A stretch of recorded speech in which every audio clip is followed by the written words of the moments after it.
Doy la bienvenida a este nuevo módulo que es el de trastorno de dependencia o más conocido como adicciones. La idea de esta videoclase es como siempre, una breve puntuación de una lectura que ustedes deben hacer. Ya habrán visto, las 4 unidades están organizadas como en el módulo quinto, que es cuando aparecen los campos de incumbencia y los campos clínicos específicos, y ya hemos aclarado en su momento que la intención es ejemplos para empezar a conformar un modelo general de trabajo del acompañamiento terapéutico y de tomas de decisiones. Entonces, repetimos el mismo esquema. Las 4 unidades están conformadas por una primera unidad de descripción diagnóstica, donde aparece las características principales del problema, en este caso el trastorno de dependencia. Independientemente de la introducción sobre la noción de dependencia, la dependencia a sustancias, los tipos de sustancias y demás, interesa en particular en esta primera unidad que ustedes destaquen lo que históricamente fue dejado en segundo lugar, que es una problemática que por eso aparece también como contribución al modelo general, que en el campo de las adicciones es fundamental y es importante en todos los campos clínicos, que es la problemática del comportamiento. En este momento, entonces, ahora sí podemos aprender reflexionando sobre la dimensión o la variable del comportamiento, cómo tenemos que desestimar la idea, la imagen que tenemos de el comportamiento como mera conducta. Y aparece en 2 momentos en la descripción diagnóstica, o 3 mejor dicho. El primero es cuando aparece en la descripción diagnóstica como indicador diagnóstico el patrón repetitivo. Patrón repetitivo parece un término, pero en realidad yo aconsejo desacoplarlo. Por un lado, patrón, y por el otro lado, la acción misma de la repetición. ¿Qué quiero decir con esto? Esto ya tiene una consecuencia, una base de interés psicológico importante, que, como decía antes, históricamente fue descuidado. ¿Por qué fue descuidado? Porque el tratamiento de las adicciones históricamente fue atendido desde el punto de vista psicológico, o, para precisarlo de alguna manera, por un punto de vista psicologista, que privilegiaba la cuestión del pensamiento y la mente, que por supuesto tiene una implicancia fundamental, pero que se manejaba principalmente en el plano del relato, de la escucha, del consejo, del insight, en el plano del pensamiento, no en el plano del comportamiento. Y del otro lado teníamos los tratamientos médicos, que se manejaban principalmente desde el punto de vista de la sustancia y su potencia tóxica, la intoxicación, la sobreintoxicación, la discontinuación, la abstinencia. ¿Qué pasa? Quedó delegado otra vez en la historia al plano empírico, al plano de lo idóneo, a la mera práctica, y delegado por fuera de las prácticas profesionales en salud el plano del comportamiento. Y en el campo de las adicciones el comportamiento es fundamental, porque ahí aparece justamente la primera noción de patrones repetitivos. En el comportamiento humano, por eso siempre rescatamos la hermandad que hay entre psicología y terapia ocupacional, una especialidad experta en la dimensión de las rutinas y los hábitos en la determinación de la vida anímica del ser humano, de sus conductas, de sus pensamientos, de sus emociones, de sus estados de ánimo. Y acá aparece en el campo de la clínica de las adicciones la idea de repetición. La repetición, el hábito, la costumbre, es decir, aquello que repetimos, y la adicción está ligada a el factor muy fuerte de repetición, por eso se habla de consumo crónico, porque las sustancias son psicoactivantes, activan el sistema nervioso central, y el sistema nervioso central, como la respiración, que nos acompaña a lo largo de todo el día, todos los días de nuestra vida, cuando el sistema, y en el sentido en que el oxígeno es la sustancia más psicoactivante de todas, cada sustancia psicoactivante, las drogas lo son, refuerzan el aprendizaje del comportamiento próximo e inmediato. Es decir, yo ingiero una droga, y el comportamiento, en el momento en que la droga hace efecto activando el sistema nervioso central, por eso se llaman psicoactivantes o psicotrópicas. Cuando activa el sistema nervioso central, refuerza el aprendizaje del comportamiento próximo e inmediato. Por eso las personas cuando, por ejemplo, algo muy común y no menos letal, como la dependencia de la nicotina, las personas intentan dejar de fumar, ahí nos damos cuenta qué es el comportamiento, lo que ve, el olfato, lo que piensa, el momento del día, el hábito con el que había asociado fumar, ya sea o porque toma mate, o porque se está levantando, o porque se va a dormir, o porque va a trabajar, o porque descansa, o porque acaba de comer, o porque va a comer, o porque quiere pensar, o porque... Es decir, la repetición, favorecida por todos estos fenómenos, genera dos cosas, temas y estilos, y eso es el patrón. El patrón es la dimensión psicológica, el patrón es lo que genera en nuestra vida, la parte de nuestra vida que termina acomodándose y aprendiendo una forma en vez de otra, pero determinada y condicionada por algo que se repite. Para dar un ejemplo, digo, no es tan sencillo de entender esto, pero es clave, porque nosotros tenemos que empezar el abordaje de las adicciones incorporando una dimensión fundamental, básica, de la clínica de las adicciones, que es el comportamiento, y que ni la medicina ni la psicología nos daban base para comprender. Y ahí al comportamiento, en el campo de las adicciones, se le asocian dos fenómenos diagnósticos, que es la ingesta compulsiva. El comportamiento humano es, primero, se desarrolla patrones, es decir, es complejo en dimensiones y muy arraigado en la vida, integralmente hablando, de la persona. Es decir, el momento del día, lo que pienso, mi pasado, mi presente y mi futuro. Es consecuencia de repeticiones. Es decir, cuando algo se repite, genera el hábito, la costumbre, patrones, temas y estilos. Ahí es donde aparece yo fumo porque para distraerme, para descansar, es al revés. Como empiezo a fumar repetidamente, empiezo a generar temas de mi vida que si después dejo de fumar, discontinúo el consumo crónico, interrumpo la repetición, esos patrones generados por la repetición quedan en el vacío pidiendo la situación que conocen. Por eso son patrones, buscando la situación conocida, el pasado, la repetición. Por eso aparece el síndrome de abstinencia, entre otras cosas. Pero esta es la dimensión psicológica comportamental.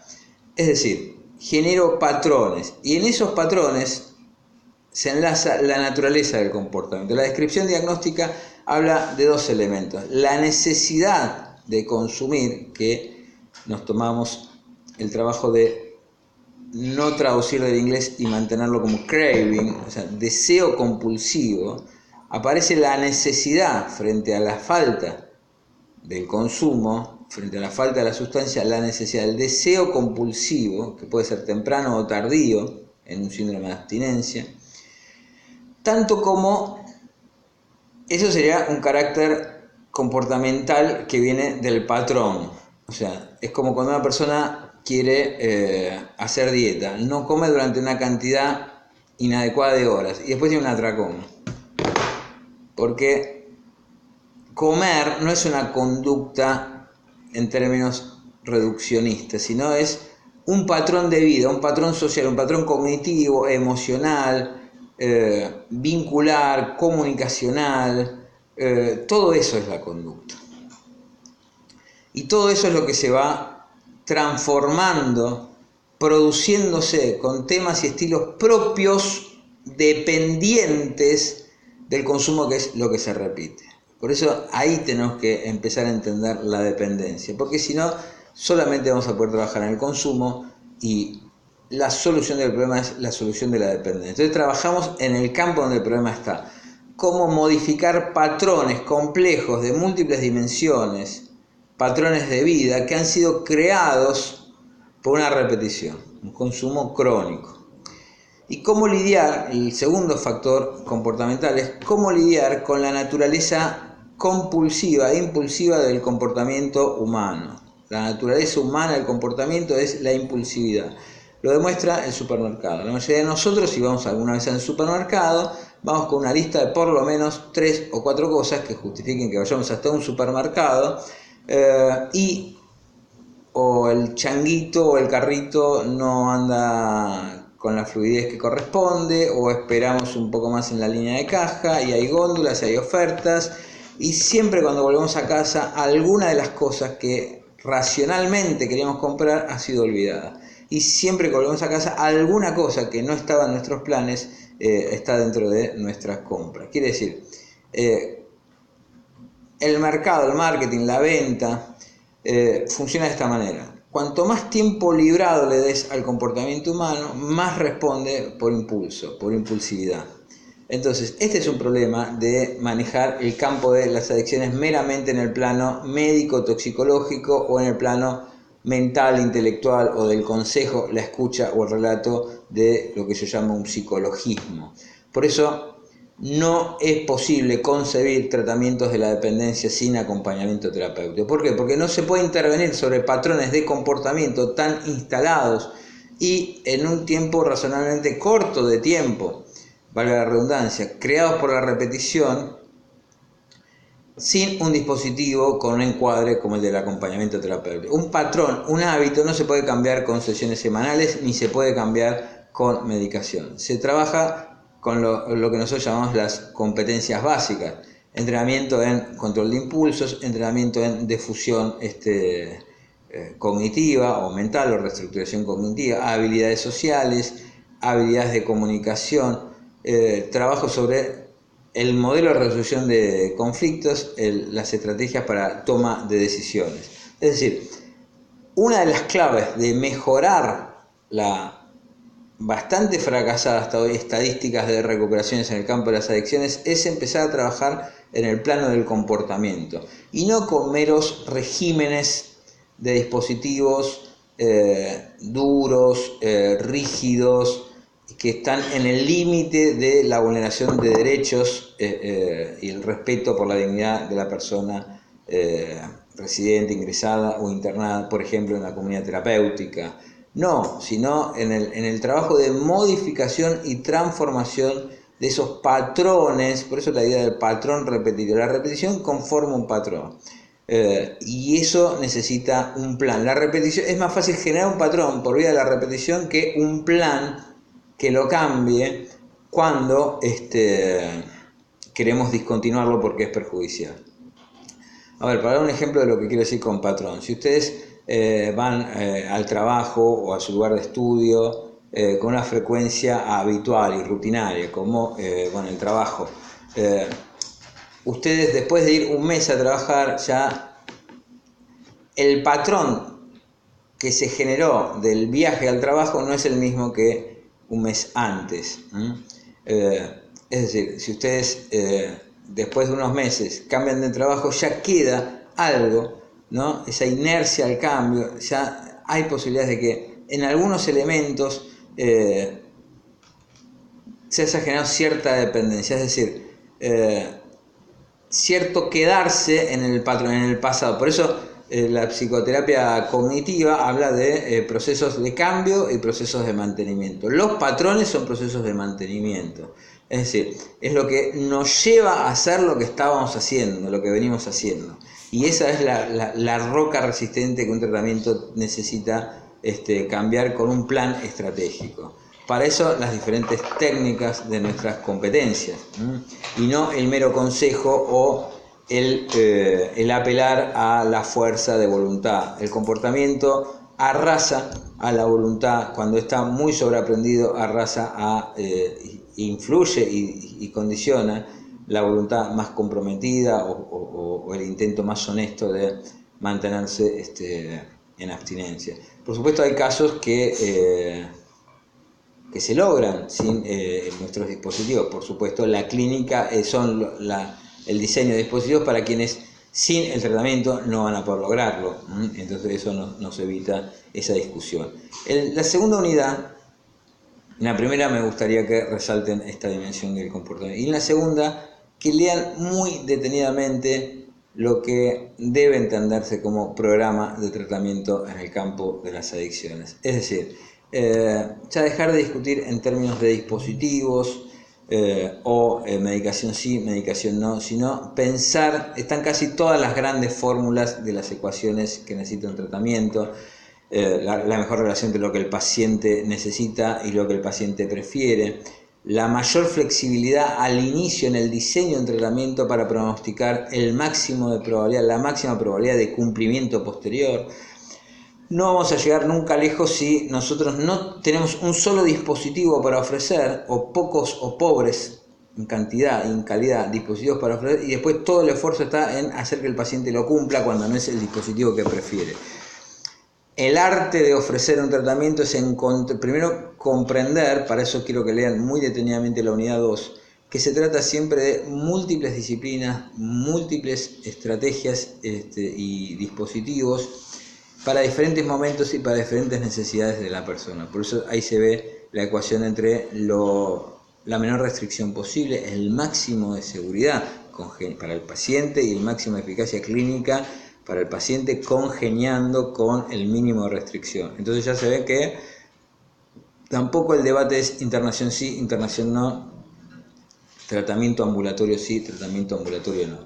Es decir, me parece que es una buena unidad para recomendar, para que piensen cada uno de esos puntos, cómo se recoge la información, qué es recoger información, cuál es la importancia entre plantear objetivos y plantear, después de plantear los objetivos, como la abstinencia plena, la reducción del consumo, la reducción de recaídas. Una vez que tengo los objetivos y una vez que sé qué información y por qué alguna información es clave para poder después desarrollar el cómo de los objetivos, a partir de entonces sí, empezar a ver qué dispositivos, qué especialidades, qué programas en particular pueden acercarse a esos dispositivos a la medida hechos para cada una de las personas. Lo que resta después es darse cuenta que las funciones del acompañamiento terapéutico se tienen que derivar naturalmente de una buena organización de un programa de tratamiento. Y van a ver que, tanto como nos pasó con el campo de la esquizofrenia, en el campo de las adicciones también las funciones del acompañamiento se derivan sin ninguna dificultad de lo que nosotros llamamos nuestras funciones básicas y competencias básicas. Bueno, invitarlos a la lectura de las clases y motivarlos con el valor agregado de recordarles que el campo de las adicciones es el campo en el que se fundó la creación de la práctica del acompañamiento terapéutico, no como mera contención y acompañamiento, sino como recurso terapéutico llamado y creado como nuevo recurso para que se pueda, no sin él, resolver de manera razonable, realista y realizable el problema de las dependencias o adicciones. Muchas gracias.